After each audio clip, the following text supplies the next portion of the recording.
አስተውላችሁ ከሆነ በጣም ብዙ የኢትዮጵያ ኢኮኖሚስቶች የሪል ስቴት ሴክተሩ ሌላውን የቢዝነስ ሴክተር እየገደለ ነው ብለው ይከሳሉ። ይሄን የሚሉበት ዋነኛ ምክንያት ደግሞ የሪል ስቴት ሴክተሩ በጣም ፕሮፊታብል ነው፣ ሃይ ሪተርን አለው። ስለዚህ የትኛውም ኢንቨስተርም ሆነ ግለሰብ ወደ ሌላ ሴክተር ገንዘቡን ኢንቨስት ማድረግ አይፈልግም ብለው ነው ይሄን የሚከሱበት ምክንያት ማለት ነው። ይሄ ሀቅ ነው አይደለም የሚለውን ነገር በሌላ ቪዲዮ ሌላ ጊዜ እንመለስበታለን።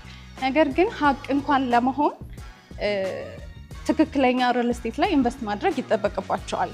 ይሄን ሃይ ቫልዩ ለማግኘት ወይንም ፕሮፊታብል ለመሆን ትክክለኛ ሪል ስቴት ላይ ነው ወይ ኢንቨስት የተደረገው የሚለው ነገር መታወቅ አለበት። አለበለዚያ ትክክለኛ ቦታ ላይ ኢንቨስት ካልተደረገ ፕሮፊታብል መሆኑ ይቀርና በጣም ከባድ ኪሳራ ሊሆን ይችላል ማለት ነው። ስለዚህ ትክክለኛ ቦታ ላይ ኢንቨስት ማድረግ የምትፈልጉ ከሆነ ታች ባለው ቁጥር ደውሉልን።